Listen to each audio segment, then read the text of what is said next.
అసాధ్యమైంది ఏదైనా కలదా అని అంటున్నాడు.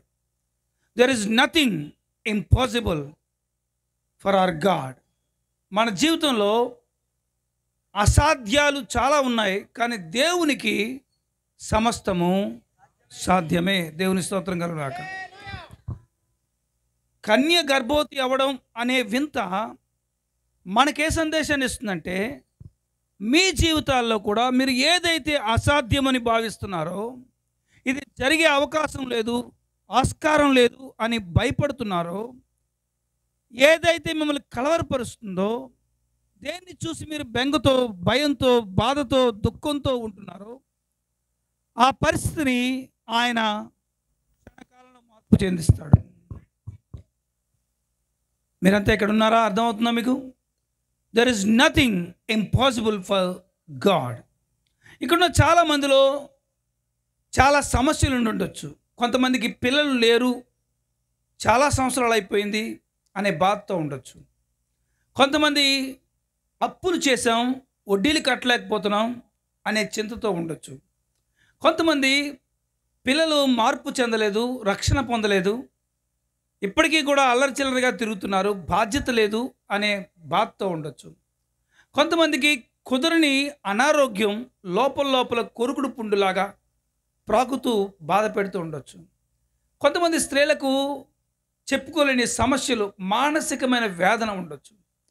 కొంతమంది ప్రేమ లేక అల్లాడిపోతూ ఉండొచ్చు.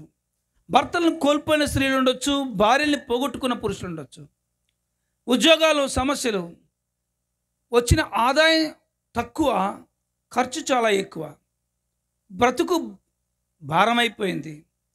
ఇలాంటి చింతల్లో ఉండే మనుషులు దుఃఖంతో ఉంటున్న ఈ రోజుల్లో క్రిస్మస్ యొక్క సందేశం ఏంటంటే, కన్యక గర్భవతి అయినప్పుడు నీ అప్పు నేను తీర్చలేనా అంటున్నాడు దేవుడు.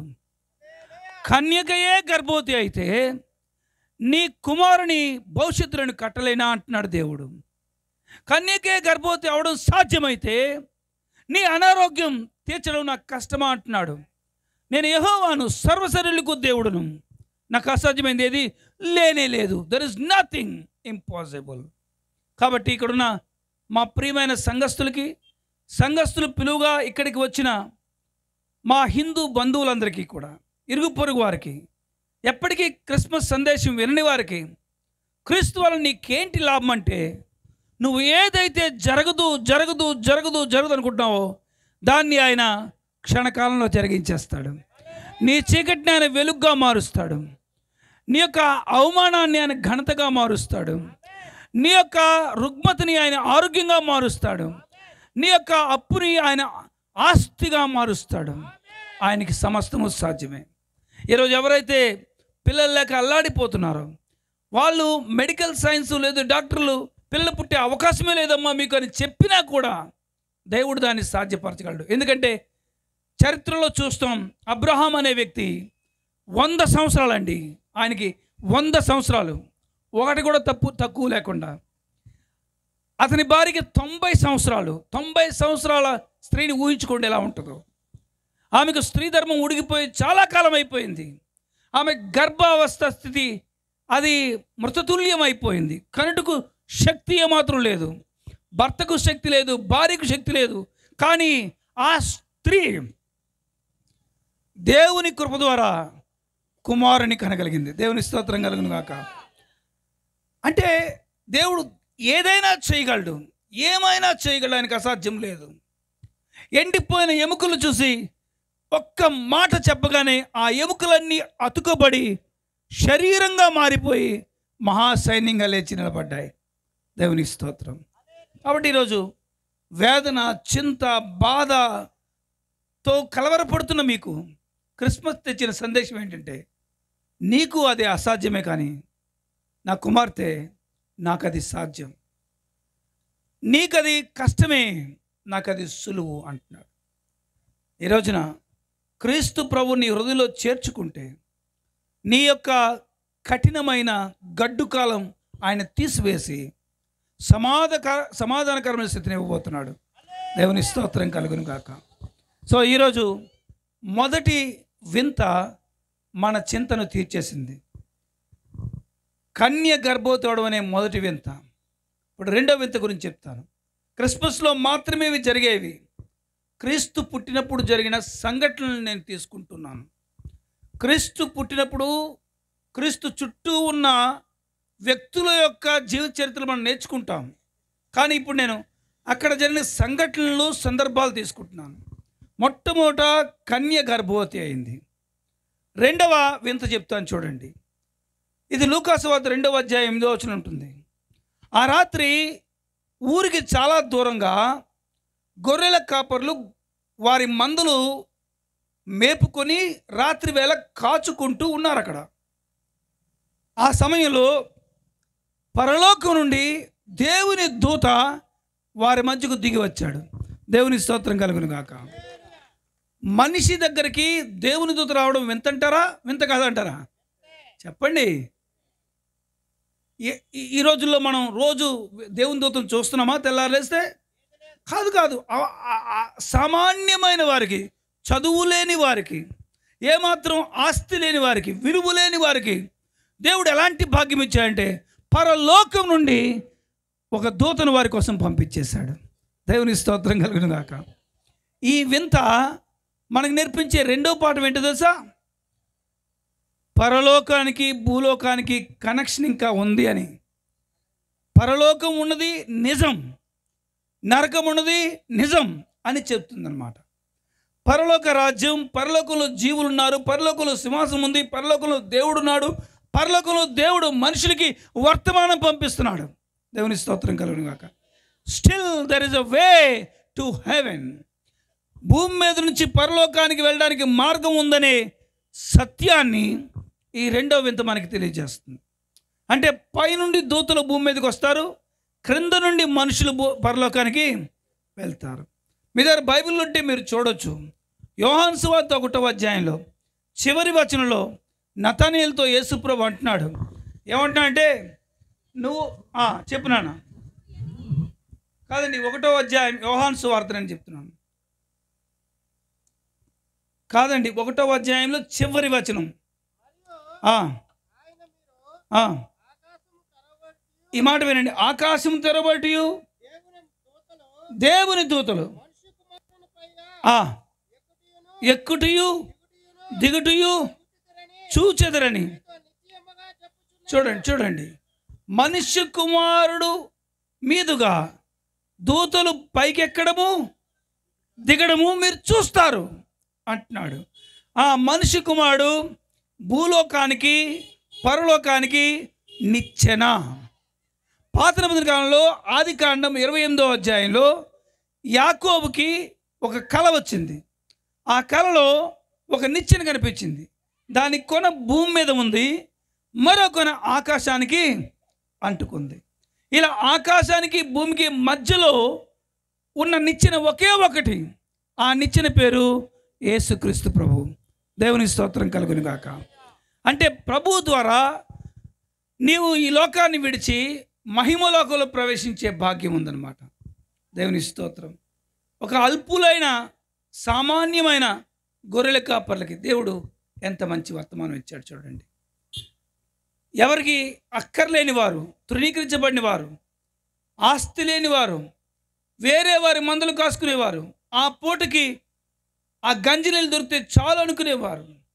అడవిలో ఉంటుండగా ఏదైనా అడవి మృగం గొర్రెల్ని చీల్చేస్తే ఆ నష్టాన్ని అచ్చుకోవాలనే భయంతో బతికేవాళ్ళు. వాళ్ళు ఐగుప్తీయులకి అసహ్యంగా పరిగణించబడేవారు. వారు ఇంటిని విడిచి మంచులోను ఎండలో తిరిగేవారు. వారిని ఎవరు పెద్దగా పట్టించుకోరు, కానీ వారిని దేవుడు ప్రేమిస్తున్నాడు. పిల్లరా, ఇక్కడున్న మీలో చాలామంది చదువులేని వారు ఉండొచ్చు, ఆస్తిలో అంతస్తులో గొప్పవారు కాకపోయి ఉండొచ్చు, మీకు వెండి బంగారాలు ఉండకపోయి ఉండొచ్చు, కార్లు బంగ్లాలు ఉండకపోవచ్చు, పేరు ప్రఖ్యాతి ఉండకపోవచ్చు, అధికారం పదవి ఉండకపోవచ్చు, మీ మెండెండా గొలుసులు ఉండకపోవచ్చు, మీకు మంచి డ్రెస్సులు ఉండకపోవచ్చు, కానీ మీతో దేవుడు ఉన్నాడు, మీతో క్రీస్తు ఉన్నాడు, మీకోసం ఆయన పుట్టాడు. బైబిల్ చెప్తుంది, నేడు మీ కొరకు రక్షకుడు పుట్టి ఉన్నాడు. దేవుని స్తోత్రం కలుగును గాక. నేడు మీ కొరకు రక్షకుడు. ఎంత మంచి వార్త అండి ఇది. ఇది వింటున్న నీకు నా కోసం పుట్టాడన్న అర్థం ఇస్తుంది. నేడు అనే మాట రేపు కాదు, నిన్న కాదు, ఎప్పుడో పుట్టేశాడు నువ్వు మిస్ అయిపోయావని చెప్పేది కాదు, లేదా నువ్వు చూస్తూ ఉంటే ఎప్పుడో భవిష్యత్తులో పుడతాడని చెప్పేది కాదు. ఆల్రెడీ ఈరోజు నువ్వు నమ్మితే ఈరోజు నీ హృదయంలో ఆయన పుట్టబోతున్నాడు. దేవుని స్తోత్రం కలుగాక. It's today's fresh news. ఈరోజు నీ కొరకు ఆయన పుట్టాడు. నీ జీవితంలో వెలుగు నింపడానికి, నీ జీవితంలో భూలోక సంబంధమైన జీవితం మాత్రమే కాదు, నీకు మోక్ష రాజ్యపు భాగ్యాన్ని ఇవ్వడానికి, వెలుగుచున్న ఆ పట్టణంలో నీకు స్థలాన్ని ఇవ్వడానికి, ఆ బంగారు వీధుల్లో నువ్వు పరలోక నివాసిగా నివసించడానికి దేవుడు ఒక అవకాశం ఇస్తున్నాడు. లేదా మీరు నమ్మండి, ఇక్కడ ఒక మాట చెప్తాను. చాలామంది పరలోకం నరకం అని చెప్తే నమ్మరు, ఎవరు చూశారండి అని. కానీ బైబిల్లో నరకం ఎంత భయంకరంగా ఉంటుందో రాయబడింది, పరలోకం ఎంత ఆనందాల స్థలము రాయబడింది. అక్కడ వ్యాధి ఉండదు, కష్టం ఉండదు, దుఃఖం ఉండదు, సూర్యుడు అక్కర్లేదు, చంద్రుడు అక్కర్లేదు, ఆయనే వెలుగుగా ఉంటాడు. కలహం ఉండదు, రాజకీయాలు ఉండవు, అనారోగ్యం ఉండదు. ఇంకా అన్నిటికంటే ముఖ్యమైన విషయం తెలుసా, మీకు ఎన్ని సంవత్సరాలైనా వయసు పెరగదు. ఆడవాళ్ళకి అదే కదా కావాలి. ఆడవాళ్ళు ఎన్ని సంవత్సరాలైనా సరే 16, 17 చెప్తుంటారు. పెళ్లి కూతురు 30 దాటిపోయినా సరే 27 అంటారు పెళ్ళి అయ్యే వరకు. ఒకలాంటి ఆశ, శరీరం ముడతలు పడకూడదు, అందుకే ఫెయిర్ అండ్ లవ్లీలు రాసుకుంటారు, మేకప్లు చేసుకుంటారు. ఇక్కడ ఎన్ని చేసినా సరే మనం వాడిపోక తప్పదు, వీగిపోక తప్పదు, ఒక తోటకూర కాళ్ళ అలసిపోయి ఒదిగిపోక తప్పదు. కానీ పరలోకంలో నీకు ఇచ్చే మహిమ శరీరం నీకెప్పటికీ బలహీనత రానివ్వని అద్భుతమైన శరీరం. అలాంటి భాగ్యం నీకు ఇవ్వడానికి ఆయన సిద్ధంగా ఉన్నాడు. This is the news that has come from above to you directly today. ఈరోజు పరలోకం నుండి ఆ వార్త నీకు దేవుడు ఇస్తున్నాడు. నేను పరలోక రాజ్యం తీసుకెళ్ళడానికి ద్వారం తెరవబడింది అని. పిల్లలు నమ్మండి, ఈ భూమి మీద ప్రతి ఒక్కరికి ఒక డిస్క్రిమినేషన్ ఉంది. డిస్క్రిమినేషన్ అంటే ఎరుసు బుద్ధి ఉంటుంది. పెద్దవాళ్ళని, చిన్నవాళ్ళని, పెద్ద కులమని, చిన్న కులమని, డబ్బున్న వారని, డబ్బు లేని వారని, కార్లు ఉన్నవారని, సొంత ఇంటి వారని, అద్దెంటి వారని, ఏ విధంగా చూసినా ఏదో ఒక వ్యత్యాసం ఉంటుంది. అందుకనే వారు పెద్దవాళ్ళకి ఎక్కువ గౌరవిస్తారు, చదువుకున్న వాళ్ళకి ఎక్కువ గౌరవిస్తారు, డబ్బున్న వాళ్ళకి ఎక్కువ గౌరవిస్తారు. ఈ భూమి మీద మనుషుల లక్షణం అది. కానీ దేవుడు ఎవరు దీనులో, ఎవరు ఒంటరి వారో, ఎవరు అందరికంటే తక్కువగా ఎంచబడి తృణీకరించబడిన వారో వారినే కోరుకుంటాడు. అందుకే గొర్రెల కాపరి దగ్గరికి సాక్షాత్తు దేవుని దూతను పంపేశాడు. దేవుని స్తోత్రం కలుగును గాక.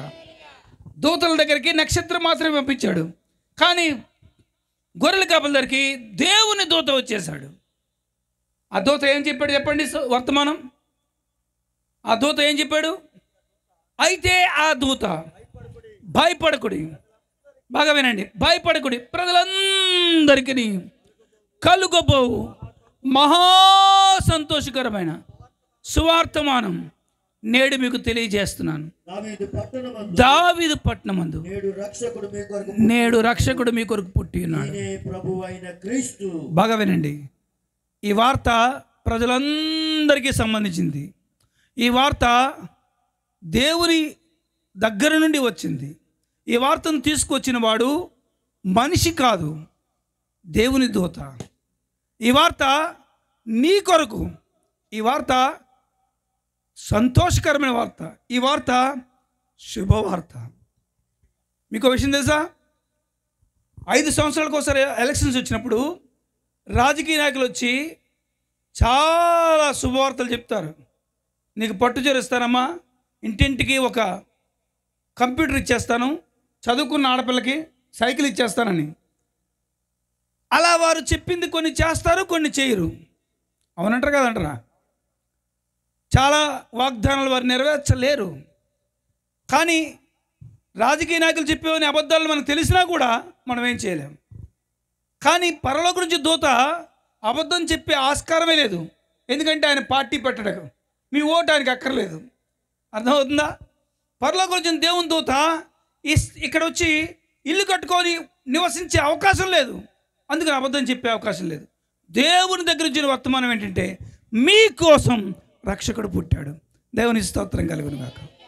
కాబట్టి ఏమాత్రం ఎరుసుతనం లేకుండా కులాన్ని బట్టి కానీ, మతాన్ని బట్టి కానీ, కలర్ని బట్టి కానీ, క్రీడ్ని బట్టి కానీ, కల్చర్ని బట్టి కానీ ఎవరిని తృణీకరించకుండా అందరినీ ప్రేమించే దేవుడు నిన్ను ప్రేమిస్తున్నాడని చెప్పడమే సువార్త సందేశం. నీ హృదయంలో ఆయన్ను చోటిస్తే నిన్ను కూడా పరలోక రాజ్యానికి తన వీపు మీద ఎక్కించుకొని తీసుకువెళ్తానని చెప్పడమే గొప్ప సందేశం అది. అందుకని చింతలు తీర్చే వింతల క్రిస్మస్ ఇది. 2 వింతలు చెప్పాను. ఒకటేమో కన్య గర్భవతి అయింది, రెండోదేమో దేవుని దూత భూమి మీదకి వచ్చి మనుషులతో మాట్లాడడం జరిగింది. 3వ వింత చెప్తాను చూడండి. 3వ వింత ఏంటో తెలుసా? ఉన్నట్టుండి నక్షత్రం దిగి వచ్చి నడవడం ప్రారంభించింది. నక్షత్రం నడిచింది. దేవుని స్తోత్రం కలుగును గాక. నక్షత్రం నడవడం వింత కాదు చెప్పండి, కాదంటారా? యేసు పుట్టినప్పుడే జరిగాయండి, ఇంకెప్పుడు జరగలేదు. రోజు నక్షత్రాలు వస్తున్నాయా, నడుస్తున్నాయా? నక్షత్రం నడిచింది. నక్షత్రం నడవడం వింత అయితే ఆ వింత మనకి ఏ విధమైన పాఠం ఇస్తుంది, ఏ లెసన్ నేర్పిస్తుంది, ఏ విధమైన రీతిలో మనం ప్రోత్సహిస్తుందంటే గమనించండి. తూర్పు నుంచి జ్ఞానులు వచ్చారు. వీళ్ళు యేసయ్యను చూడాలని ఆశతో వచ్చారు. ఇల్లు విడిచిపెట్టారు, పనులు విడిచిపెట్టారు, తిండి ఉందో లేదో చూసుకోలేదు, అపాయాలు ఉంటాయో లేవో తెలుసుకోలేదు. ఎంత ఖర్చు అయినా, ఎన్ని అపాయాలున్నా మేము మాత్రం పుట్టిన ఆ యూదుల రాజుని ఖచ్చితంగా మా కళ్ళతో చూడాలి, ఆయన సాగిలపడాలి, ఆయన్ని పూజించాలి, ఆయన్ని ఆరాధించాలి, ఆయన కానుకలు సమర్పించాలి అనే ఆశ వారిలో ఉంది. కాబట్టి ఆశ కలిగిన వారిని వారు దారి తప్పిపోయినా కూడా దేవుడే వారికి వెలుగు పంపి వారి మార్గాన్ని సరళం చేశాడు. దేవుని స్తోత్రం కలుగును గాక. అంటే అర్థం ఏంటో తెలుసా? నువ్వు సిన్సియర్గా దేవుని ప్రేమిస్తూ ఉంటే, నువ్వు దేవునిపై నీకున్న ప్రేమ నిజంగా సిన్సియర్గా ఉంటే, నువ్వు దేవుని ఎంత ప్రేమిస్తున్నావో అంత సహాయం దేవుడే నీకు చేస్తాడు. దేవుని స్తోత్రం కలుగును గాక. నువ్వెప్పుడు డీట్రాక్ అయ్యే పని లేదు, నువ్వు దారి తప్పిపోయే పని లేదు. You will never detract yourself. నువ్వు వెళ్తుంటే నీ మార్గంలో ఎన్ని అడ్డులున్నా, ఆటంకాలున్నా ఆయనే తప్పిస్తాడు, నిన్ను సరైన మార్గంలో నడిపిస్తాడు. ఆ రోజు జ్ఞానులు బెత్లెహేములో యేసుప్రభు పుడితే ఎక్కడికి వెళ్ళారు? యెరూషలేము వెళ్ళిపోయారు. వారి జ్ఞానం వారిని దారి తప్పించింది, వారి మనుష్య జ్ఞానం దారి తప్పించింది. కాబట్టి దైవ జ్ఞానం వారికి దారి చూపించింది. దేవునికి స్తోత్రం కలుగును గాక. మీరంతా ఎక్కడ ఉన్నారా? మనం చాలాసార్లు చాలా తెలివైన అనుకుంటూ బోర్లా పడుతుంటాం, అవునా కాదంటారా? ఇది మన జీవితాలు అప్లై చేయాలంటే మీకు అర్థం అవ్వడానికి చెప్తున్నాను. ఒకవేళ మీరు మీ కూతురికి ఒక పెళ్లి సంబంధం చూడాలనుకున్నారు అనుకోండి. అబ్బాయి ఎర్రగా బుర్రగా ఉన్నాడు, ఎత్తుగా ఉన్నాడు, సన్నంగా ఉన్నాడు, చూస్తుంటే మహేష్ బాబులో ఉన్నాడు, చిక్కితే పాలు గారిపోతాయి, భలే ఉన్నాడు, లేవు లక్కీ ఛాన్స్ అని అనుకుంటున్నారు మీరు. అబ్బాయికి ఇచ్చేద్దామని 1,00,000 కట్నం ఎక్కువైనా ఇచ్చేద్దాం, అబ్బాయి మాత్రం అందగాడు అనుకున్నారు. కానీ మీకు తెలియదు ఏంటంటే అందంగా ఉన్న అతనిలో ఎయిడ్స్ ఉందని నీకు తెలియదు. ఎయిడ్స్ ఉందని ఎవరైనా చూస్తారా? నువ్వు ఉరుకులేస్తున్నావు, పరుగులేస్తున్నావు. ఎలాగోలా అడ్వాన్స్ ఇచ్చి అబ్బాయిని పోగొట్టుకోకూడదు, ఎలాగైనా ఇచ్చేయాలి, పిల్లల్ని ఇచ్చేయాలి. మనం ఆలస్యం చేస్తే పక్కింటి ఆవిడ వాళ్ళ అమ్మాయిని ఇచ్చేస్తుందేమో అని కంగారు పడుతున్నావు. అయితే నీ మార్గం నువ్వు వెళ్తుంటే నువ్వు తప్పిపోతున్నావు అని దేవుడు చూసి తన వెలుగును పంపించి సత్యాన్ని నీకు తెలియజేసి నిన్ను నక్షత్ర పిల్లలో వేరొక దిశగా నడిపించి నీ కుమార్తెకి అంతకంటే శ్రేష్టమైన బిడ్డనిచ్చేలా చేస్తాడు దేవుడు. దేవుని స్తోత్రం. మీరంతా ఇక్కడ ఉన్నారా? మన మార్గాల్ని సరళం చేయడానికి దేవుడే మన పాదాలకు వెలుగ్గా, మన త్రోవలకు వెలుగ్గా, మన పాదాలకు దీపంగా తన వాక్కును పంపిస్తాడు. దేవుని స్తోత్రం. నా మాటలు మీకు అర్థమవుతున్నాయండి? ఇబ్బందిగా ఉన్నాయా? చింతలు తీర్చే వింతల క్రిస్మస్ అండి. క్రిస్మస్ ద్వారా దేవుడిచ్చిన సందేశాలు ఇవి. క్రీస్తు ప్రభు పుట్టడం వల్ల నాకేంటి లాభం అనుకుంటున్నావేమో. క్రీస్తు ప్రభు పుట్టడం వల్ల ఇదిగో ఈ లాభాలు చెప్తున్నాను. క్రీస్తు ప్రభు పుట్టడం వల్ల నీకు అసాధ్యమైనది ఏది లేదని దేవుడు చెప్తున్నాడు. క్రీస్తు ప్రభు పుట్టడం వల్ల నీకు పరలోక రాజ్య భాగ్యం ఖచ్చితంగా దక్కుతుందని చెప్తున్నాడు. క్రీస్తు ప్రభు రావడం వలన నీ మార్గాన్ని, నీ అడుగులు తడబడుతుంటే నేను సరైన మార్గంలో నడిపిస్తానని చెప్తున్నాడు ప్రభు. ప్రభువుతోని సంబంధం కలిగిన జీవితం ఎప్పటికీ మోసపోయే ప్రక్రియలో ఉండే అవకాశం లేదు. ఈరోజు ఎంతమంది మోసపోతున్నారండి. కాలేజ్ చదువులు కుర్రాళ్ళు, అమ్మాయిలు, అబ్బాయిలు మోసపోతున్నారండి. వాళ్ళ జ్ఞానం ఏమైపోతుందో అర్థం కావట్లేదండి. ఒక మంచి యవనస్తుడు, బాగా చదివిన కుర్రాడు, బీటెక్ చదువుతున్నాడు, ఇంకొక సంవత్సరం చదివితే ఇంజనీర్ అయిపోతాడని తల్లిదండ్రులు అనుకుంటూ ఉంటే, ఆ కుర్రాడు ఫైనల్ ఇయర్లో ఇంకొక ఎగ్జామ్ రాస్తే పాస్ అయిపోయి ఉద్యోగం సంపాదిస్తాడు, మమ్మల్ని బాగు చేస్తాడు, మాకు ఏదో కూడు పెడతాడని అనుకుంటుంటే అబ్బాయి 3 అంతస్తుల మీద నుంచి దూకే చచ్చిపోతాడు, ఆత్మహత్య చేసుకుంటాడు. ఎందుకురా అంటే ఆ రోజు క్లాస్లో అమ్మాయి నవ్వలేదట. నువ్వు నవ్వుతావా చచ్చిపోమంటావు అన్నాడు. నవ్వలేదు, అమ్మాయి చచ్చిపోయాడు. ఎంత బుద్ధిహీనదండి. ఎందుకంటే వాడికి జ్ఞానం లేదు. వాడి జ్ఞానం అజ్ఞానం అయిపోయింది. వాడి తెలివితేటలు అజ్ఞానం అయిపోయాయి. కొంతమంది అమ్మాయిలు జీవితాల్ని పాడు చేసుకుంటారు. ఒక అమ్మాయి అంటుంది, నిన్ను నమ్మి నా సర్వస్వం దారపోసాను రాజా అంది. నువ్వు నమ్మేవి కట్టి నేను దోచుకున్నాను రోజా అన్నాడు ఈయన. మొత్తానికి రోజా పని అయిపోయింది. రాజా అమ్మాయి జీవితాన్ని పాడు చేసి పారిపోయాడు. ఎంత సులువుగా మారిపోతుంది సమాజం, ఎంత తేలిగ్గా వారు మోసపోతున్నారు. నువ్వు మోసపోయే అవకాశం లేకుండా దైవ జ్ఞానంతో నింపేదే క్రిస్మస్. దేవునికి స్తోత్రం. నీ చీకటిని తొలగించి జ్ఞాన ప్రకాశాన్ని ఇస్తుంది. ఎవరు నమ్మాలో, ఎవరు నమ్మకూడదో, ఎవరితో ఎలా మాట్లాడాలో, వారి మనసులో ఉందో అనే డిజర్న్మెంట్, ఆ జ్ఞానాన్ని దేవుడు ఇస్తాడు. జ్ఞానులు తప్పిపోతే జ్ఞానులారా అలా కాదు, అలా కాదు, ఇలా ఇలా అంటూ డైరెక్ట్ చేసి యేసు ప్రభు ఉన్న చోటికి వారిని నడిపించినట్టుగా నీకోసం నక్షత్రాన్ని దేవుడు పంపిస్తాడు, నీకోసం వాక్కును పంపిస్తాడు, నీకోసం డైరెక్షన్ పంపిస్తాడు, నీకోసం నాయకుని పంపిస్తాడు, నీకోసం సేవకుని పంపిస్తాడు, నీకోసం ప్రవక్తను పంపిస్తాడు, నీకోసం వాగ్దానం పంపిస్తాడు, నీకోసం వాక్య వెలుగులో నువ్వు నడిచేలా చేస్తాడు. దేవునికి స్తోత్రం కలుగును గాక.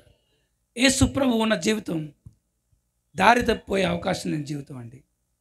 సో అది మీకు లాభమా నష్టం అంటారా? లాభమేనా? మీ చింతలు తీర్చే వింతైన క్రిస్మస్ కదా ఇది.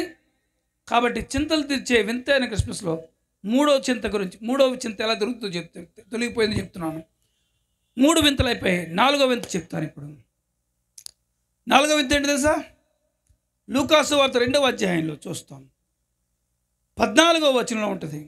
వెంటనే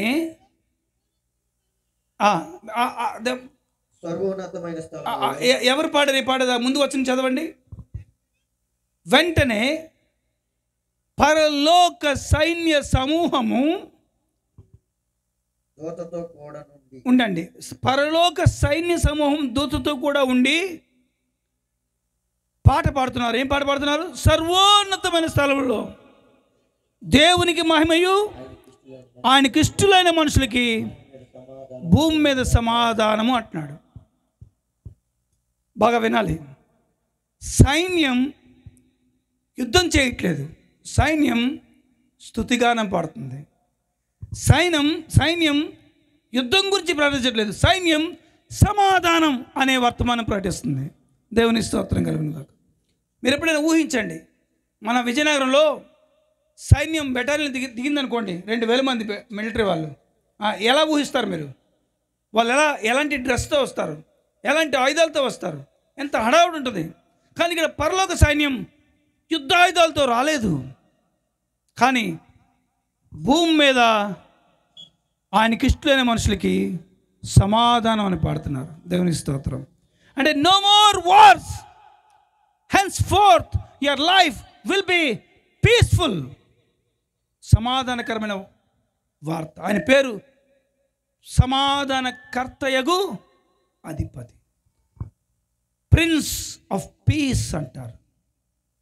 ప్రియులారా, నీ జీవితంలోకి యుద్ధాలు లేనే లేవు అని చెప్పడమే ఈ వింత తాలూకా ఉద్దేశం. ఈ వింత నీకే సందేశం తీసుకొస్తుందంటే no more wars to your life. నీ జీవితానికి యుద్ధాలు లేవు. ఇలా చెప్పనివ్వండి మీకు అర్థం అవడానికి. నేను చెప్పే చాలా మాటలు మీకు ప్రాక్టికల్గా చెప్తే కానీ అర్థం కాదు. మీకు తెలుసో లేదో, కొన్ని ఇళ్లలో భార్యాభర్తలకి అరగంటకి 2 సార్లు గొడవ అవుతుంటుంది. మీరు అంటారా? అసలు చిన్నదానికి చిరాకు, చిన్నదానికి పరాకు. అసలు గంటకోసారి గొడవ, అరుపులు, కేకలు వస్తుంటాయి. సమాధానం లేదు అక్కడ. టీ ఎలా ఉంది అంది ఆవిడ, నీ మొహంలా ఉందన్నాడు. నీ మొహంలా ఉందంటే అది పొగడుతో తిట్టి అర్థం కాలేదు. నా మొహం బాగుంటుందంటదా బాగోలేదు అంటున్నాడా? నీ మొహం ఇప్పుడు అర్థంలో చూసుకున్నావా అంది. స్టార్ట్ అయింది గొడవ. నిన్ను చేసుకుని ఇలా అయ్యాను అన్నాడు. నిన్ను కాకుండా విజయనగరం జమీందారుని చేసుకోమని చెప్పాడు, మా నాన్న తీసుకోలేదు అంది ఇవిడ. గొడవ స్టార్ట్ అయింది. చిన్న చిన్న వాటికే గొడవలు. ఎంతమంది ఇలా చిన్న చిన్న విషయాల్లో కలహాలతో కోర్టుకెక్కుతున్నారండి ఈ రోజున. మీరు ఎప్పుడైనా కోర్టుకు వెళ్ళి చూసారా? ఒక రోజుకి కనీసం 30-40 విడాకుల కేసులు వాదిస్తుంటారు. చిన్న చిన్న విషయాలకే అభిప్రాయ భేదాలు. ఎందుకంటే సమాధానం లేదు. శత్రువైన సైతాను కుటుంబాల్లో కలహాన్ని పెడతాడు. ఒకరంటే వారికి పొసగని విధానం చేస్తాడు. తల్లికి బిడ్డలకు సమాధానం ఉండదు, భార్యకి భర్తకి సమాధానం ఉండదు, అత్తకి కోడలకి అయితే చెప్పలేము. కోడలు అత్తని, అత్త కోడల్ని ప్రేమగా చూసే పరిస్థితే లేని పరిస్థితులు కలిగించాడు. ఈ రోజున ఇంకాస్త ఒక మెట్టు పైకెక్కి భార్య భర్తని ప్రియుడితో కలిసి చంపేసే కొత్త టెక్నిక్ నేర్చుకున్నారు. ఏమంటారు అంటే, ఒక ఆవిడ భర్తను చంపేసి 10 జాడీల్లో ఊరగాయ పచ్చడి చేస్తుంట. భర్త ఊరగాయ పచ్చడి, ఆవకాయ మాగాయ కాదు, భర్తను చంపేసి. ఒక ఆయన భార్యని చెప్పేసి కుక్కర్లో ఉడకబెట్టేశాడట. ఈ మధ్య జరిగినవే. ఒక ఆమె భర్తను చంపేసి ముఖం చెక్కేసి ప్రియుడిని తీసుకొచ్చేసింది ఇంటికి. భర్తను చెప్పి ముఖం చెక్కేసి, ప్రియుడి ముఖం చెక్కేసి. ఎంత భయంకరంగా ఉందండి. ఇలాంటి భయంకరమైన నరహత్యలు చేసే ఈ రోజుల్లో శాంతి సమాధానం ఇచ్చే దేవుడు క్రిస్మస్ దేవుడు. దేవుని స్తోత్రం కలుగును. ఆయన నీ జీవితంలోకి వస్తే ఆయన నువ్వు ఇష్టరాలుగా మారిపోతావు. ఆయనకి ఇష్టరాలుగా మారితే నీ జీవితంలో సమాధానమే విస్తరిస్తుంది. దేవుని స్తోత్రం కలుగును గాక.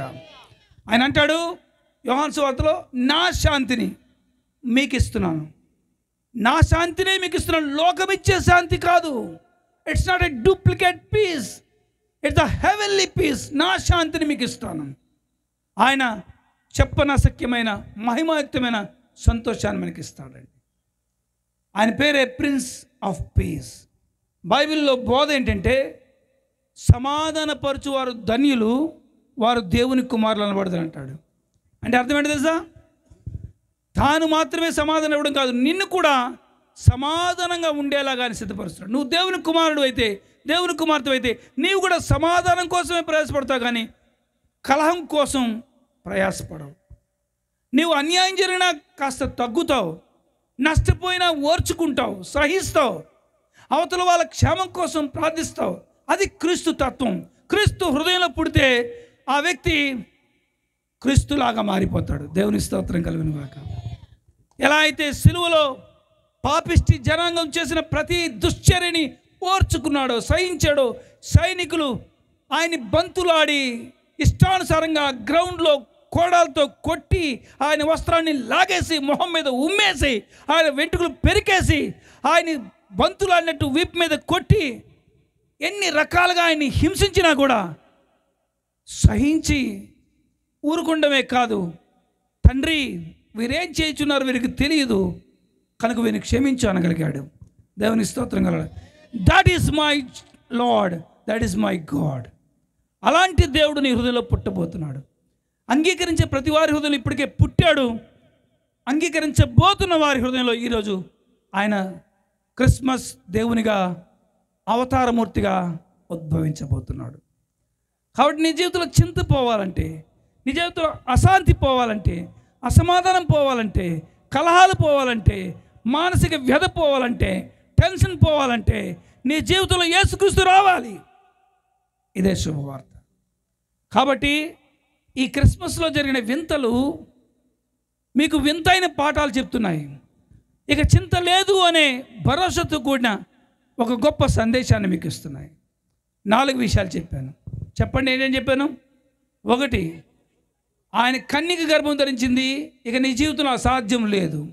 2, దేవుని దూత దిగి వచ్చి మాట్లాడాడు, పరలోకంకి నీకు సంబంధం ఉందని చెప్పడం. 3, నక్షత్రం నడిచింది, మీకున్న ప్రతి సందేహాన్ని, సంశయాన్ని తీసివేసి ఆయన సరైన మార్గంలో మిమ్మల్ని నడిపించడానికి దేవుడే తన వెలుగును పంపించబోతున్నాడు. 4, సమాధానకర్తగా ఆయన నీ జీవితంలో ఉంటాడు.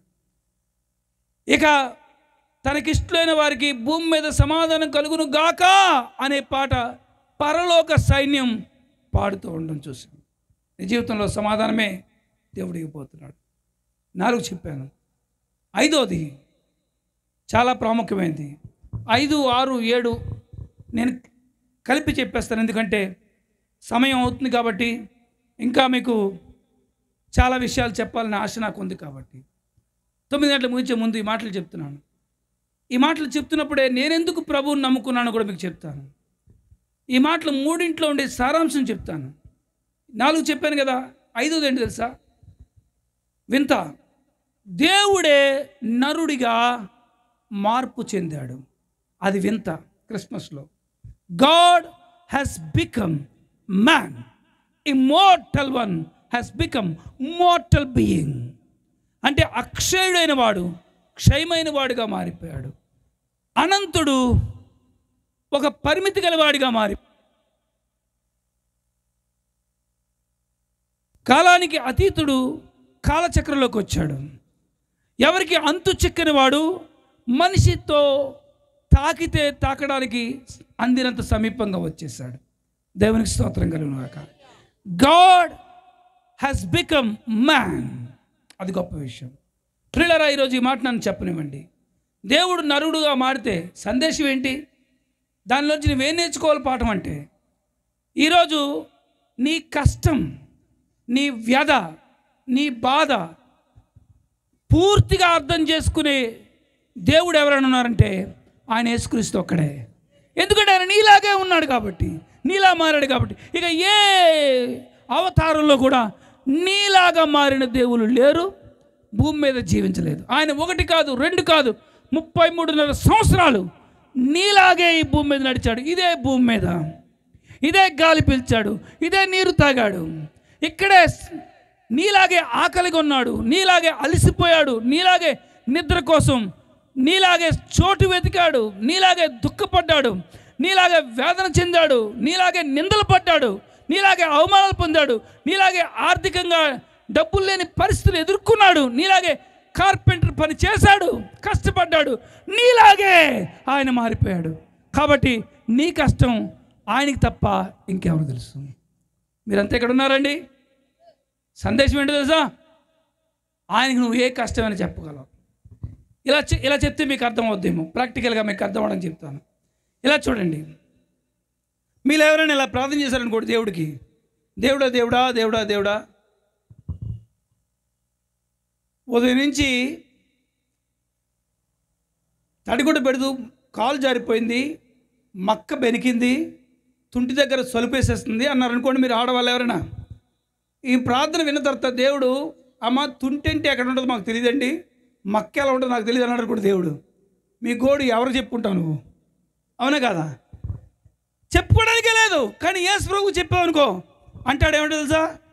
ఆ బాధ ఎలా ఉంటుందో నాకు తెలుసమ్మా తల్లి, నేను కూడా సిలువను మోసుకుని వెళ్తుంటే వాళ్ళు కోడలతో కొడితే నేను కాలు జారిపడ్డాను, నాకు కూడా తుంటి దగ్గర ఆ ఎముక స్థానం తప్పిపోయింది, ఆ పోటు, ఆ సలుపు, ఆ నొప్పి నాకు తెలుసు కూతురా అంటాడు. దేవుని స్తోత్రం కలుగును గాక. నీ కష్టం చెప్పుకుంటే వినే దేవుడు ఆయన. మీరంతా ఎక్కడ ఉన్నారా? పోనీ శరీరానికి మీకేం దెబ్బ తగలేదండి, కానీ హృదయానికి దెబ్బ తగిలింది. పక్కింటి ఆవిడేదో మాట అంది, భర్త నాడు లేదు, భార్య నాడు, తోటికోడలేదో అంది, కుమిలి కుమిలి ఏడుస్తున్నావు, ఏంటో బతుకు అని అన్నావు. గుండె బద్దలైపోయింది అంటారు కదా, అలా అయిపోయి ఏడుస్తున్నావు, దుఃఖపడుతున్నావు. అదే మాట చెప్పావు, దేవుడా నా గుండె బద్దలైపోయింది అని. ఈ మాట అంత విన్న తర్వాత దేవుడు అంతే, గుండె ఎక్కడ ఉంటుందమ్మా, గుండె నాకు లేదన్నాడు అనుకోండి, నువ్వేమైపోతావు. కానీ యేసు ప్రభు దగ్గరికి వెళ్తే అంటాడు, అవునమ్మా, నిందకు నా హృదయం కూడా బద్దలైపోయిందమ్మా. నన్ను కూడా ఎలాగే నిందించారు, ఎలా పుట్టావురా, ఎవడికి పుట్టావురా, తండ్రి లేకుండా ఎలా పుట్టావురా అని అన్నారమ్మా. నేను కూడా అలా భయపడ్డాను, బాధపడ్డాను అని నీ కన్నీళ్ళు తొడగలడు ఆయన. దేవుని స్తోత్రం కదా. అది ఎంత అద్భుతం అండి. యేసుక్రీస్తు రాక మన జీవితంలో చింతలన్నీ తీసేసే గొప్ప రాకండి. ఆయన నీలాగా మారిపోయాడు, నాలాగా మారిపోయాడు. అందుకే అంటాడు బైబిల్లో, ఆయన వారి యావత్ బాధలోనూ బాధ పొందాడని. కానీ బైబిల్ ఏం చెప్తుంది తెలుసా? హెబ్రీ పత్రిక 4:15 ఆయన మన వలె అన్ని విషయాల్లో శోధించబడినా కూడా, చూడండి 4:15 మొదటి నుంచి చదవండి. మన ప్రధాన యాజకుడు మన బలహీనతల యందు మనతో సహానుభావము లేనివాడు కాడు గాని. చూడండి, ఈ మాట పట్టుకోండి. ఏమంటాడు? మనతో సహానుభావం లేనివాడు కాడు. ఆగండి, అక్కడ ఆగండి. అంటే మన బలహీనతలు ఆయనకు కూడా వచ్చాయి అని అర్థం, ఆయనకు కూడా ఈ సహానుభవం ఉంది అని అర్థం. కానీ తర్వాత సమస్త విషయంలో మన వలె శోధింపబడినను పాపము లేనివాడుగా ఉండెను. దేవుని స్తోత్రం. That is the speciality of my God. కాబట్టి ఈరోజు దేవుడు నరుడుగా మారడం ఒక విచిత్రం. బైబిల్ చెప్తుంది, 1 తిమోతి 3:16 అక్కడేముంది తెలుసా? నిరాక్షేపంగా దైవ భక్తిని గురించిన మర్మం ఎంతో గొప్పది. ఆ మర్మం ఏంటి తెలుసా? ఆయన సశరీరుడుగా వచ్చెను, లోకమందు రక్షకుడుగా ఎంచబడి నమ్మబడ్డాడట. మీరంతా ఇక్కడ ఉన్నారా? దేవుడు శరీరం ధరించుకోవడం వింత. ఆయన లోకానికి దిగి వచ్చాడు నీకోసం, నా కోసం. ప్రియులారా, దేవుడు మనిషిగా మారడానికి అవసరమే వచ్చిందయ్యా. మనిషిగా మారకుండా ఆయన కార్యాలు చేయలేడా అంటే కంప్లీట్గా చేయగలడు. కానీ అసలు మనిషిగా మారకముందు 4000 సంవత్సరాల భూమిని ఆయన మాతుగల మాట చేత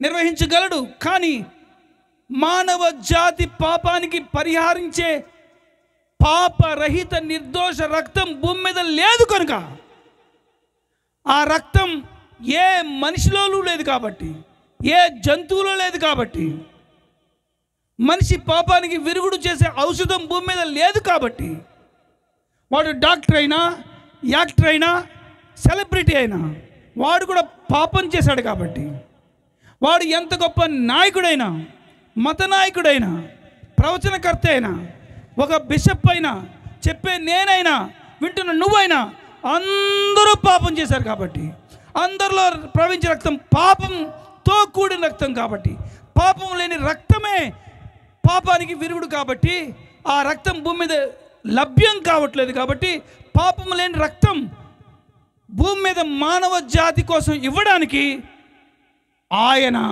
శరీరుడుగా మారిపోయాడు. దేవుని స్తోత్రం కలుగును. అందుకే 6వ పాయింట్ ఏంటి తెలుసా? మొట్టమొదటిగా పాపము లేని మనుషుడు భూమి మీద పుట్టాడు. దేవుని స్తోత్రం కలుగును.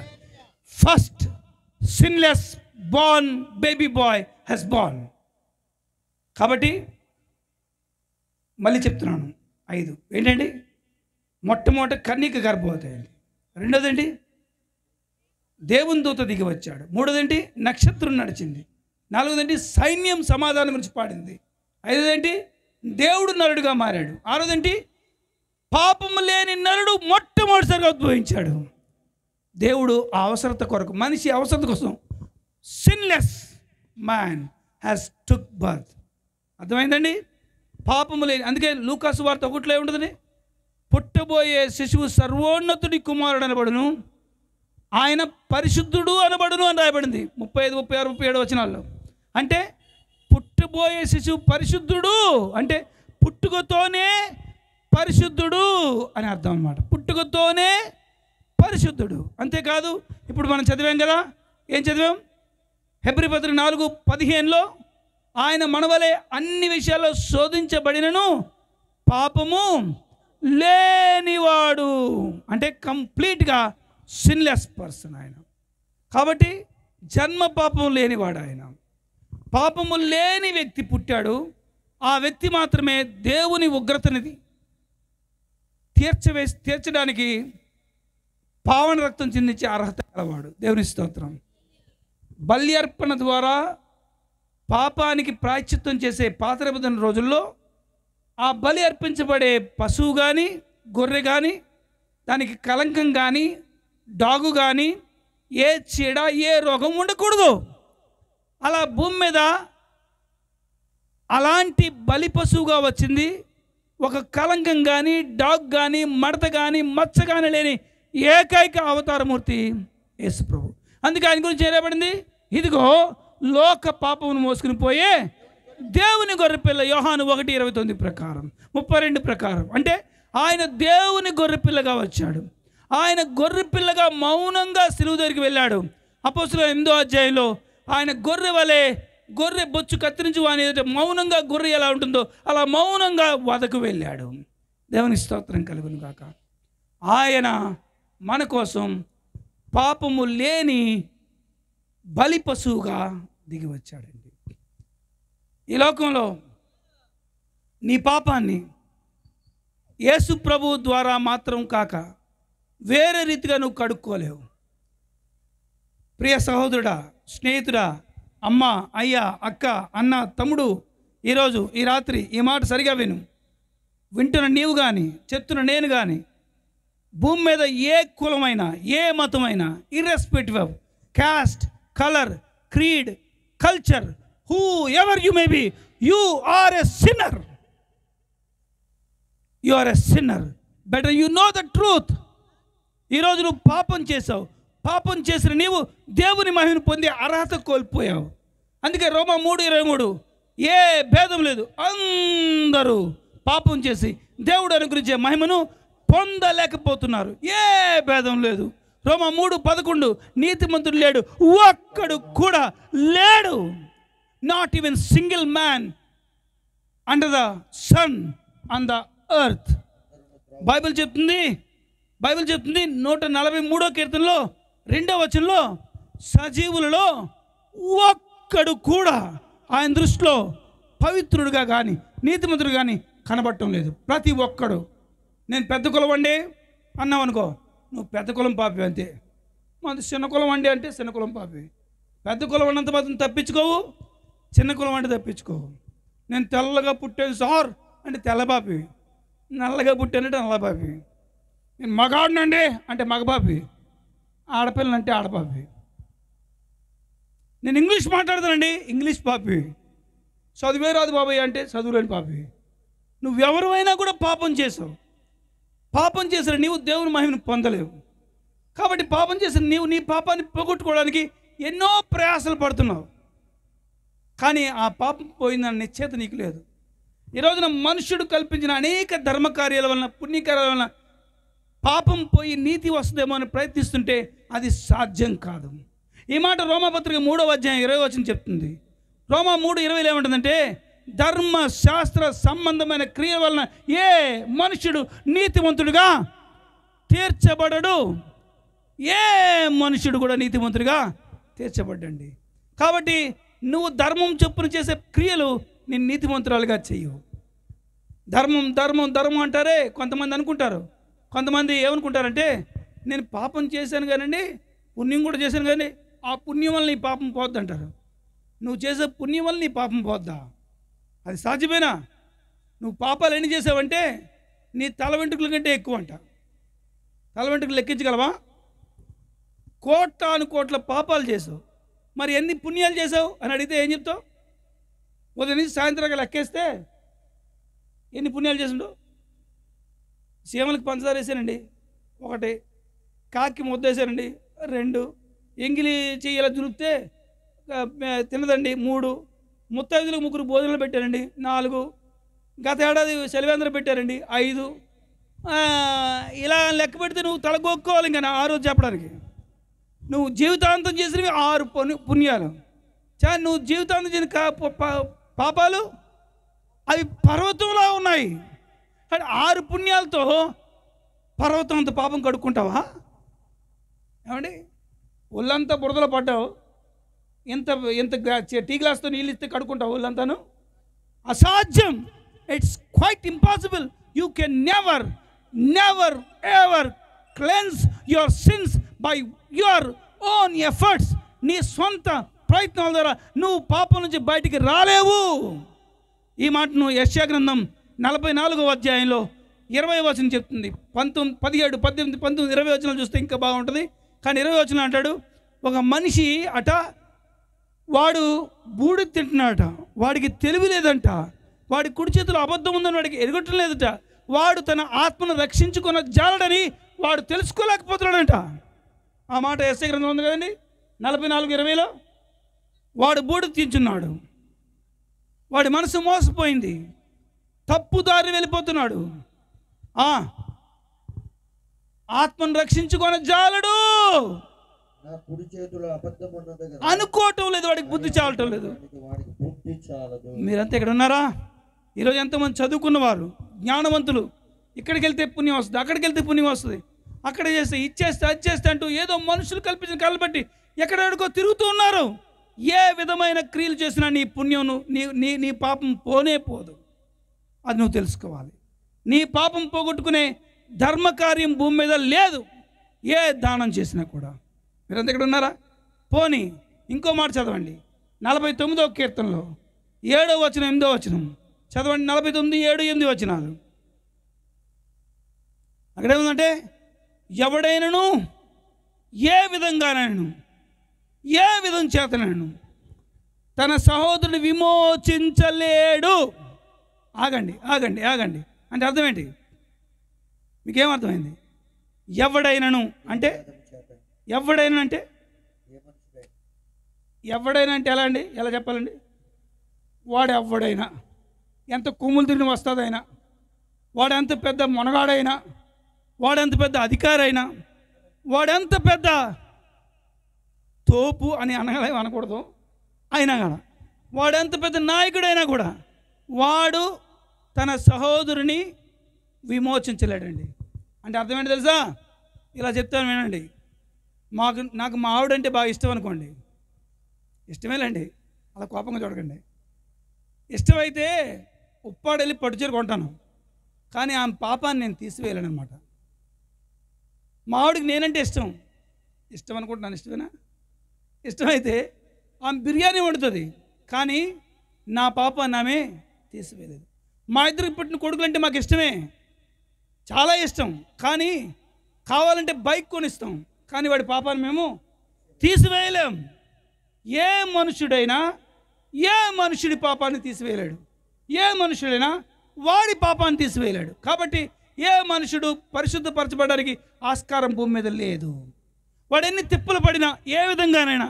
అందుకని దేవుడు ఈ పరిస్థితి చూసి నరులందరూ పాపంలో ఉండి చనిపోయి నిత్య నరకానికి వెళ్ళిపోవాలి కదా అని ప్రేమ గల దేవుడు పాపానికి పరిహారం కలుగు చేసే పావన రక్తాన్ని, పరిశుద్ధ రక్తాన్ని, నిర్దోష రక్తాన్ని, గొర్రె పిల్ల వంటి రక్తాన్ని భూమి మీద చిందించడానికి ఆయనే నరుడిగా రక్త మాంసాలు గలవాడిగా పుట్టాడు. ఆయన పేరు యేసు ప్రభు. దేవుని స్తోత్రం కలుగును. మీరంతా ఎక్కడ ఉన్నారా? వెళ్ళారా?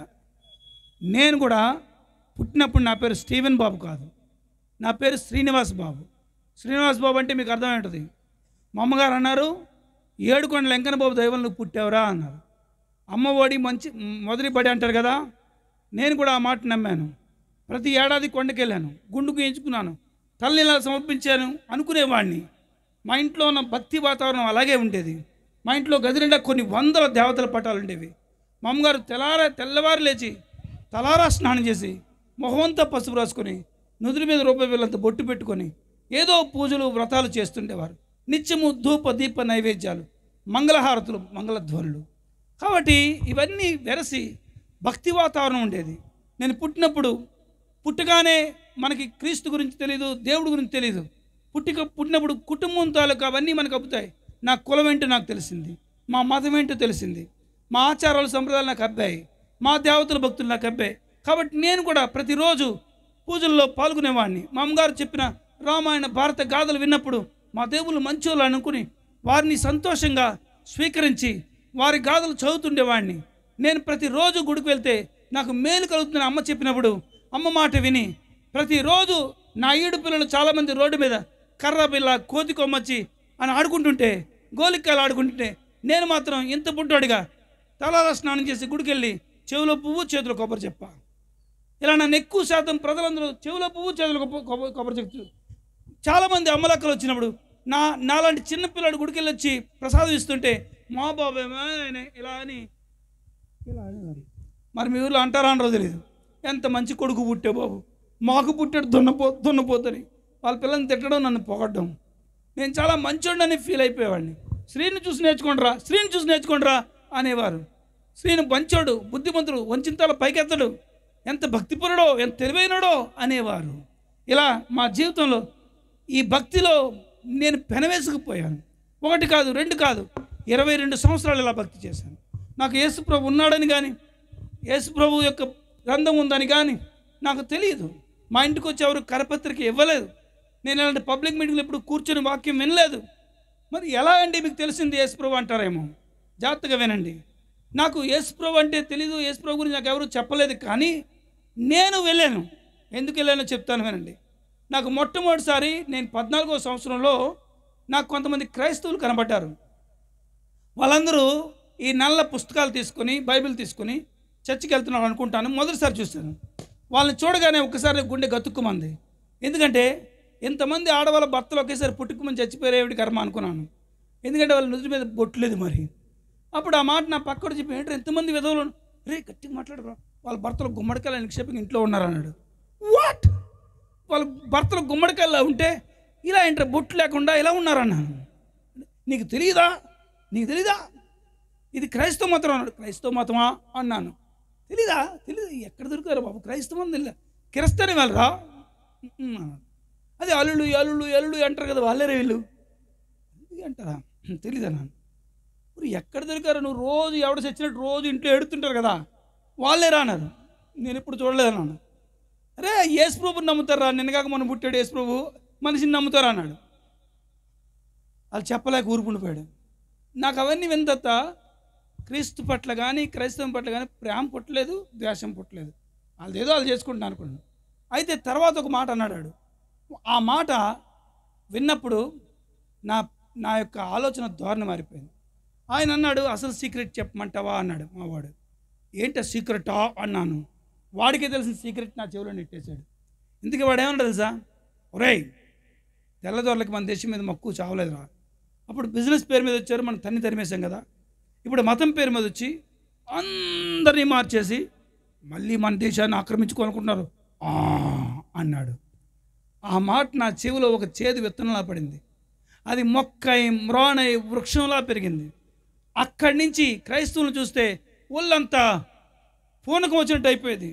నేను వాళ్ళని చూడగానే రక్తం సలసలా మరిగిపోయేది. పని పాటలని అలగాజనంలో కూర్చుంటారనుకున్నాను. దేశాన్ని తాకట్టు పెట్టే జనాంగంగా ఉన్నారు వీళ్ళంతా, అమాయకులు, వీళ్ళు గొర్రెలు లాంటి వాళ్ళు, వీళ్ళు ఏం చేస్తారో నీకు తెలియట్లేదు, మన దేశానికే వీళ్ళు నష్టం చేస్తున్నారు అనుకున్నాను.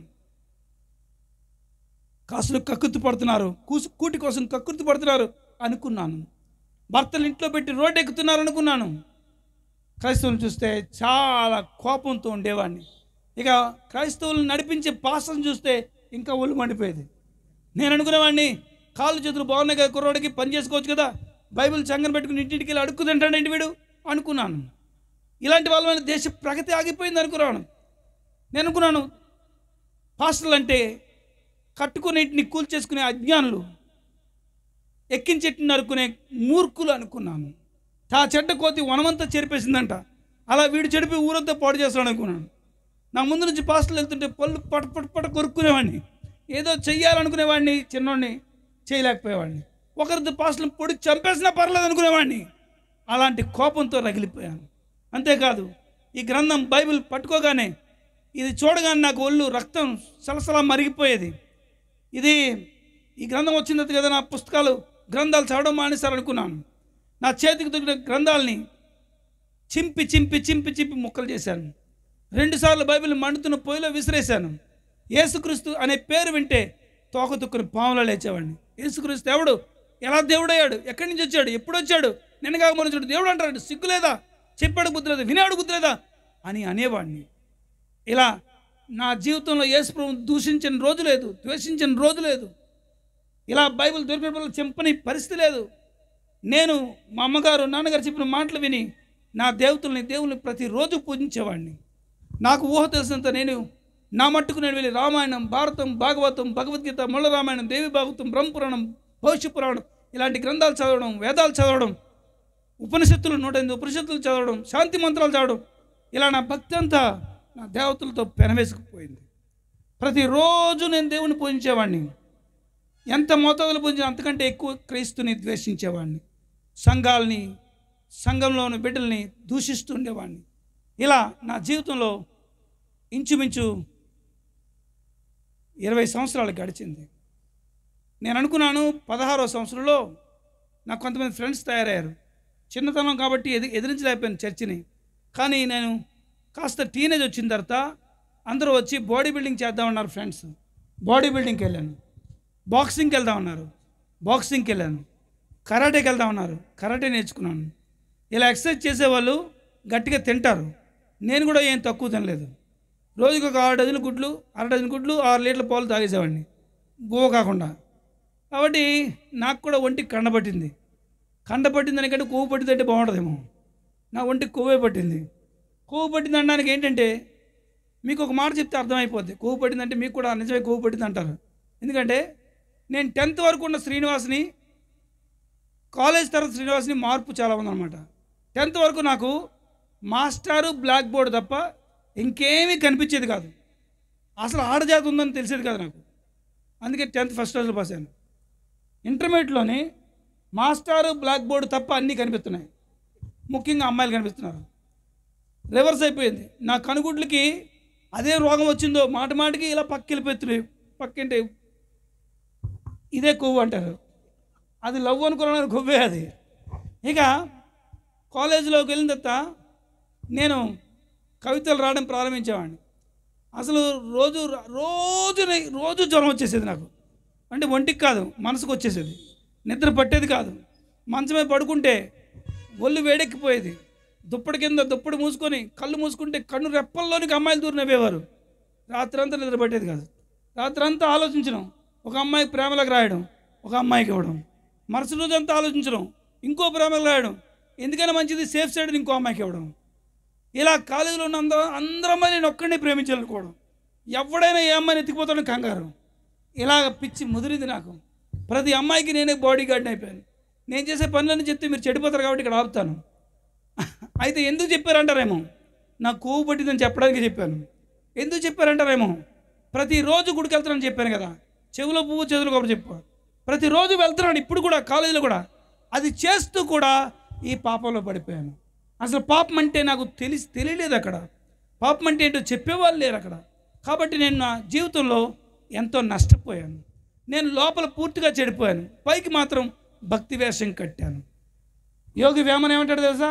వేమన శతకంలో, వేష భాషలు ఎరిగి కాసాయి వస్త్రాలు కట్టగానే ముక్తి కలిగిపోదు, తలలు బోడులైన తలంపులు బోడులవునా విశ్వదాభిరామ వినురవేమ అన్నాడు. అంటే వేషం మారిస్తే ముక్తి రాదురా అబ్బాయి, భాష మారిస్తే ముక్తి రాదురా అబ్బాయి, పైనుంచి కిందకి డ్రెస్ మారిస్తే ముక్తి రాదురా అబ్బాయి, తలంతా గొరిగించుకుంటే ముక్తి రాదు.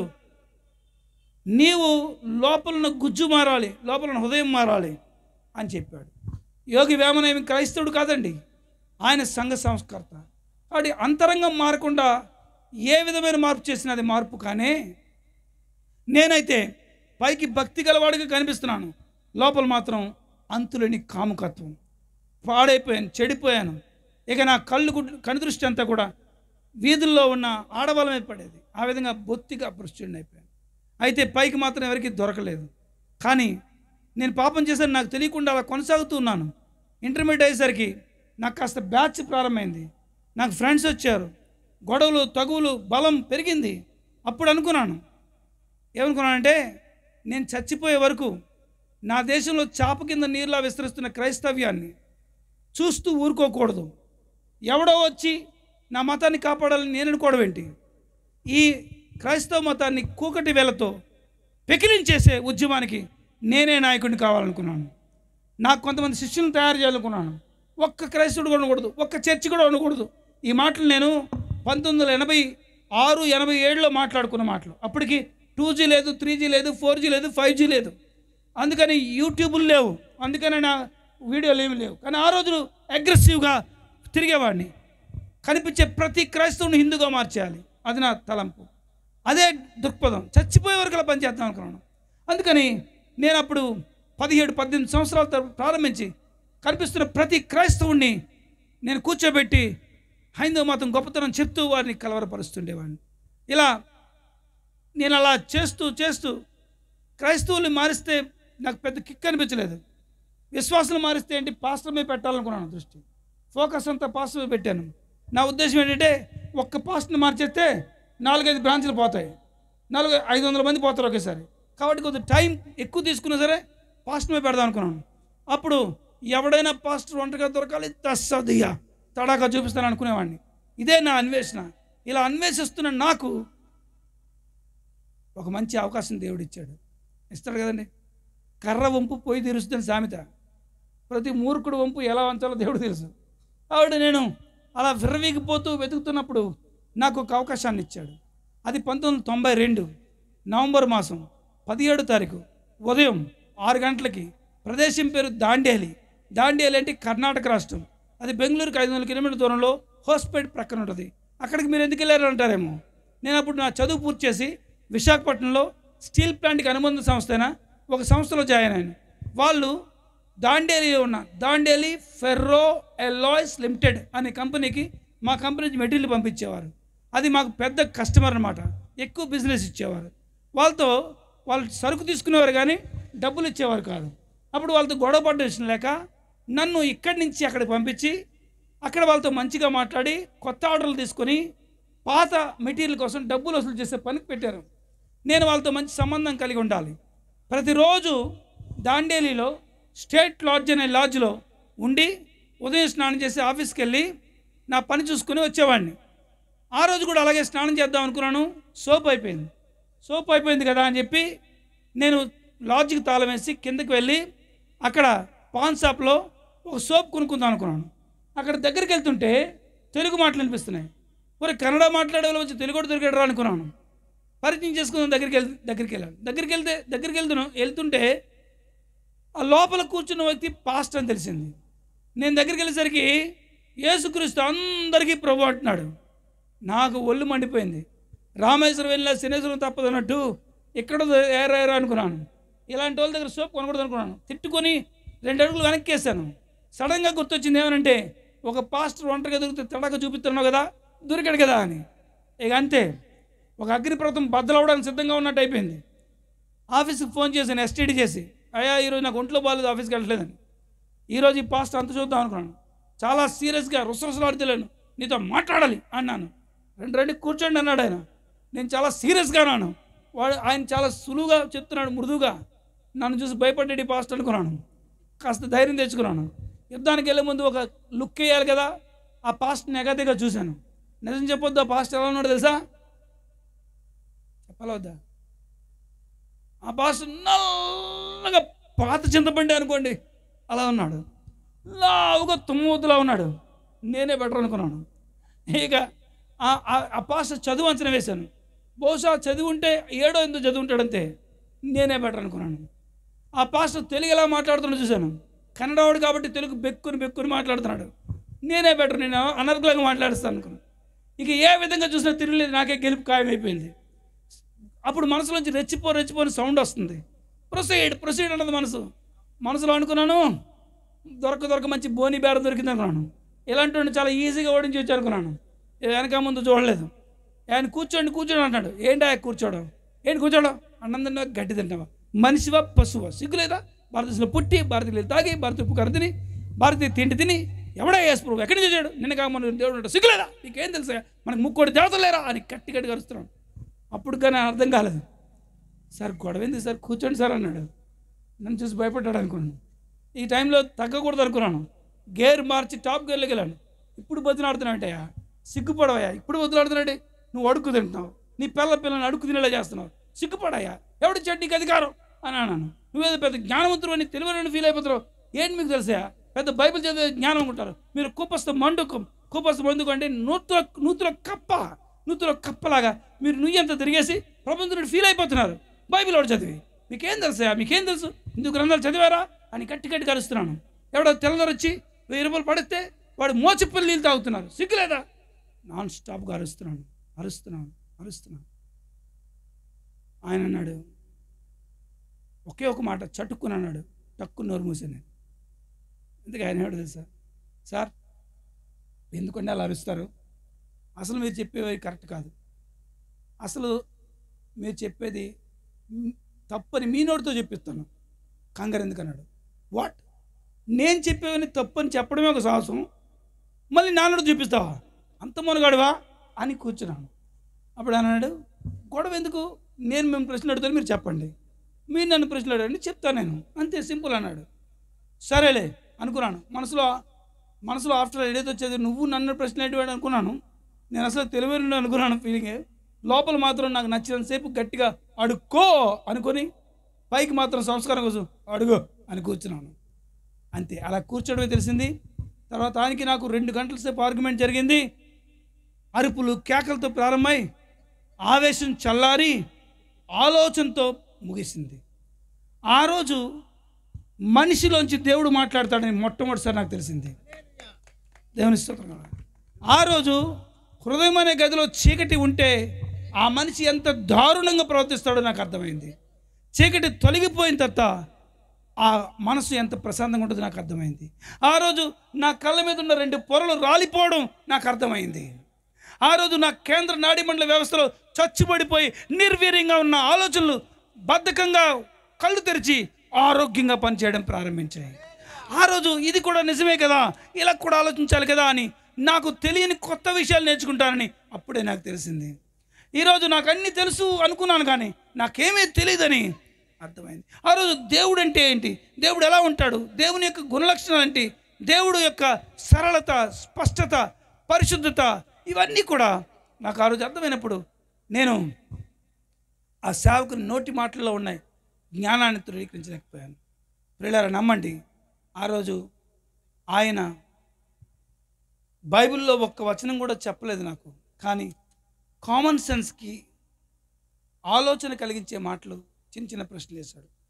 మీరు ఎప్పుడైనా దాన్ని చూడాలనుకుంటే యూట్యూబ్లోకి వెళ్ళి స్టీవెన్ బాబు టెస్టిమనీని కొట్టండి, పూర్తిగా మీకు సాక్ష్యం వస్తుంది.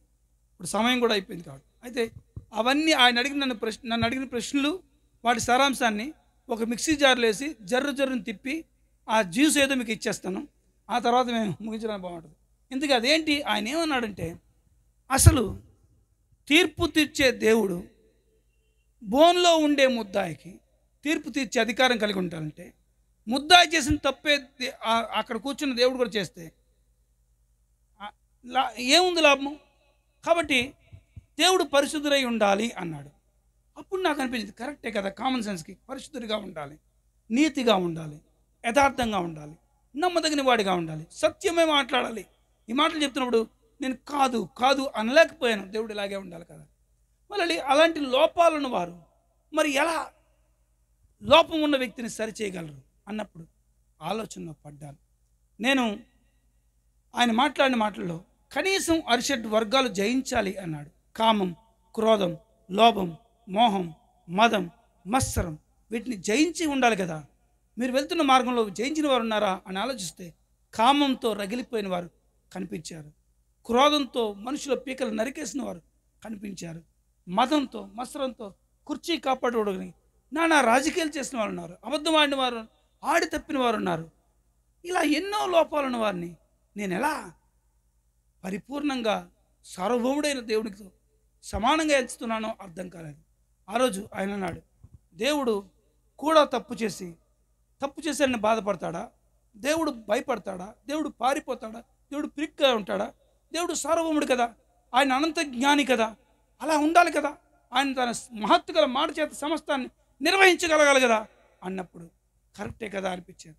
అప్పుడు నేను అనుకున్నాను, ఆయన ఒక మాట అన్నాడు, భక్తి చేస్తున్న మీకు నేను వ్యతిరేకని కాదు, ప్రతి ఒక్కరూ భక్తి చేయాలి, కానీ మీరు భక్తి అనే పెట్టుబడి నిజంగా సృష్టికర్త అయిన దేవునికే సమర్పిస్తున్నారా, లేదా మీరు ఎవరో చెప్పిన సెకండ్ హ్యాండ్ ఇన్ఫర్మేషన్ నమ్మి ఆ చోట్లో పెడుతున్నారా? ఆలోచించండి అన్నాడు. ఆ తర్వాత అన్నాడు ఆయన ఇలా అన్నాడు, మీకు నోరుంది, మీకు కళ్ళున్నాయి, మీకు చెవులున్నాయి, మీరు బతికున్నారు. దేవుడికి నోరుంది, దేవుడికి కళ్ళున్నాయి, దేవునికి చెవులున్నాయి, దేవుడు బతికున్నాడు. మరి ఎందుకు మీరు డైరెక్ట్గా దేవుడా నువ్వెవరివి, నీ పేరేంటి, నువ్వు నాకు కనిపించు, నీ స్వరం నాకు వినిపించు, నువ్వు నాకు ప్రత్యక్షమైతే, నీ పేరు చెప్తే నేను నీ ఒక్కడికి పూజిస్తాను అని అడగొచ్చు కదా? ఎందుకు అడ్డదిడ్డంగా గుడ్డెద్దు చేలో పడ్డట్టుగా కన్ఫ్యూజ్గా వెళ్ళాలి? ఎవరో చెప్పిన మాట ఎందుకు నమ్మాలి? మీకు దేవుడు అంటే ఇస్తున్నప్పుడు దేవుడిని వెతకండి అన్నాడు. ఆ మాట నాకు బాగా నచ్చింది. నిజమే కదా, ఇన్ని సంవత్సరాలు పూజలు చేస్తున్నాను కదా, దేవుడిని వెతుకుతాను, దేవుని స్వరాన్ని వింటాను అనే ఆశ పుట్టింది. ఆ రోజు నుంచి దేవుడా నువ్వెవరు, నీ పేరేంటి అని అడగడం ప్రారంభించాను. ఆ రోజు నుంచి నాకు దైవాన్వేషణ కలిగింది. ఆ రోజు ఆయన ప్రశ్నలకి సమాధానం చెప్పలేకపోయినా, ఆ రోజు ఆయన చేతులు ఓడిపోయినా కూడా ఆ ప్రశ్నలు నన్ను తట్టి లేపి నిజమైన దేవుని కోసం వెతికేలా చేశాయి. దైవాన్వేషణలో నేను ఒక్క లోపం, ఒక్క తప్పు, ఒక్క పాపం లేని పరిశుద్ధులైన దేవుణ్ణి కనుగొని ఆ దేవుణ్ణి రక్షకుడిగా చాటించే మహద్భాగ్యాన్ని దేవుడు నాకు ఇచ్చాడు. దేవుని స్తోత్రం కలుగునాక. A complete sinless God. అందుకే ఆ దేవుడు అంటే నాకు ఇష్టం. ఎందుకు తెలుసా? ఆయన అన్నాడు యోహాను సువార్త 8:46లో, నాలో పాపం ఉందని మీలో ఎవడైనా స్థాపించగలడా అంటే ఒక్కడు కూడా కిక్కురు మనలేదు. ఆయన్ని చంపేద్దామని కక్షి కట్టిన వాళ్ళు ఉన్నారు, కానీ వారు తెగించి నువ్వు పాపం చేసావని చెప్పలేకపోయారు. And this is an authentic proof that he is the only holy God. దేవుని స్తోత్రం కలగ. అలాంటి గొప్ప దేవుడు ఆయన గురించి ఏరాబడింది తెలుసా?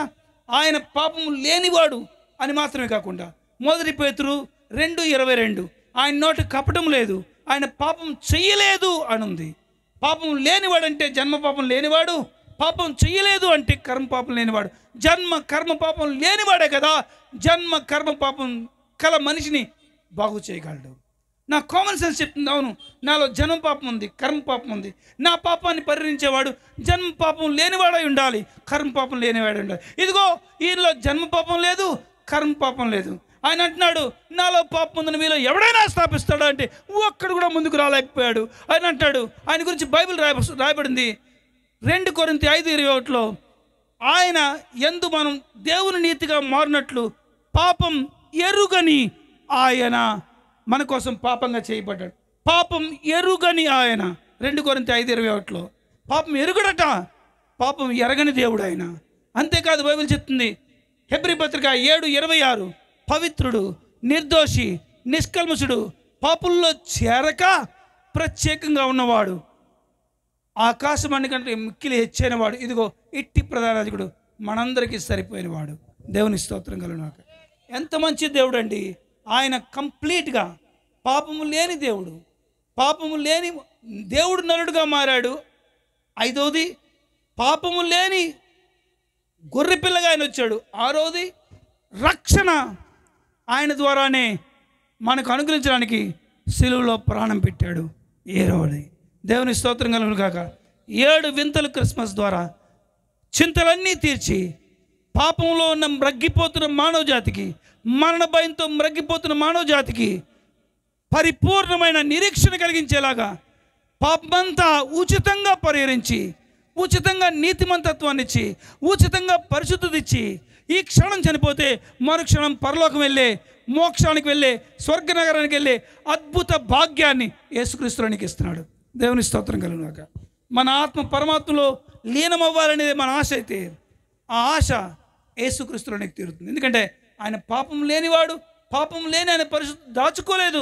కల్వరి శిలువలో ఆ పావన రక్తాన్ని కార్చి ఒక్క చుక్క రక్తం కూడా మిగిల్చుకోకుండా ఆ రక్తంలో ప్రతి మానవుని పాపాన్ని పరిహరించడానికి ఆ రక్తాన్ని అవైలబుల్గా ఉంచాడు.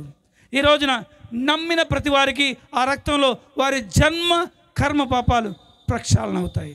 నాలాంటి దౌర్భాగ్యమైన స్థితిలో ఉన్న, నటిస్తున్న, వేషధారిగా ఉన్న, లోపల కాముకత్వంతో, గర్వంతో, అంధత్వంతో నాకు కూడా ఆ రోజు ఆయన పావన రక్తంలో విమోచన ఉందని గ్రహింపు కలిగింది. ప్రియులారా, నా పాపాలని ఆయన రక్తంలో కడుక్కున్నాను. నాకు గొప్ప రక్షణ భాగ్యం ఇచ్చాడు.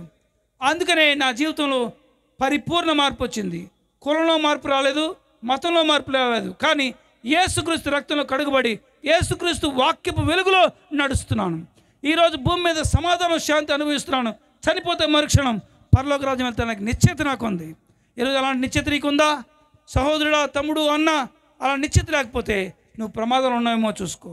ఈరోజు నీ ప్రమాదం నుంచి తప్పించుకొని నువ్వు భూమి మీద ఉండగానే నీ పాపాన్ని పరిహరించే దేవుడు, రక్షకుడు యేసు ప్రభు. ఆయన పాపం లేనివాడుగా పుట్టాడు.